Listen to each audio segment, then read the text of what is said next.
காதை கேட்க வைக்க முடியாதுன்ட்டும், அதுக்கு காது மிஷின் மட்டும்தான் தீர்வுன்ட்டும் எவ்வளோ காலம் நாம் ஏமாற்றிட்டு இருக்கோம். கடந்த ஜூன் 2025 டிசம்பர் 2025 வரைக்கும் 704 காதுகளுக்கான ரிசல்ட்டுகளை ரிலீஸ் பண்ணியிருக்கோம். 1% காது கேட்க வைக்க முடியாது அப்படின்னு சொல்லிட்டு இருக்கக்கூடிய நடுவில் எப்படி நம்மளால அந்த அளவுக்கான ஒரு முன்னேற்றம் 32லேருந்து 52% காது கேட்கக்கூடிய தன்மையில் ஒவ்வொரு படிநிலையிலையும் நம்மளால எப்படி முன்னேற்றம் காட்ட முடியும். முறையான சிகிச்சை சரியான நேரத்தில் எடுக்கிற பொழுது காது கேட்கக்கூடிய தன்மையை தாராளமாக இம்ப்ரூவ் பண்ணலாம். எல்லா பிரச்சனையும் சரி செய்யக்கூடிய கண்டிஷனும் இருக்குது, சரி பண்ண முடியாத கண்டிஷனும் இருக்குது. ஸோ ஒருத்தருக்கு காது கேட்கக்கூடிய தன்மை கம்மியாக இருக்குன்னா அது எந்த வயசுல இருந்தாலும், சின்ன குழந்தையா இருந்தால் தயவு செஞ்சு உடனே ஆரம்பிங்க. அவங்க எந்த வயசுல இருந்தாலும் உடனே ட்ரீட்மெண்ட் ஆரம்பிங்க. தள்ளி போட்டுட்டு அதை சரி பண்ண முடியாத நிலையில தள்ளிட்டு கொண்டு போகாதீங்க. காது மிஷினே நீங்கள் வச்சுருந்தாலும் உங்களுக்கு நீங்களே கேள்வி கேட்டு பாருங்கள்.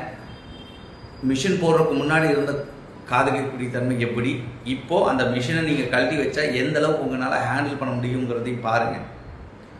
உங்களுக்கு 1% இல்லை இந்த காது கேட்கக்கூடிய தன்மை முதல்ல இருந்ததை விட கம்மியாகுது அப்படின்னு ஒரு எண்ணம் இருந்தாலும் தயவு செஞ்சு இயற்கை காது கேட்கக்கூடிய தன்மை அதிகப்படுத்துறதுக்கான சிகிச்சையை ஆரம்பிங்க.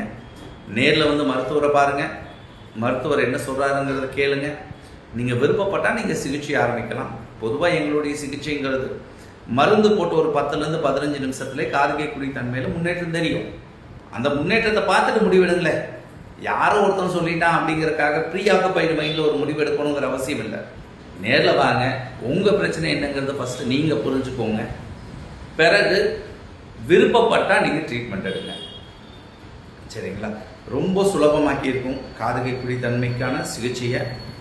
கன்சல்டேஷனும் சரி, டெஸ்ட் டோஸ் ட்ரீட்மெண்ட்டுங்கிறதையும் சேர்த்து இருக்கும். ஒரு வேளை மருந்து போட்டு ரிசல்ட்டை பார்த்துக்கோங்க.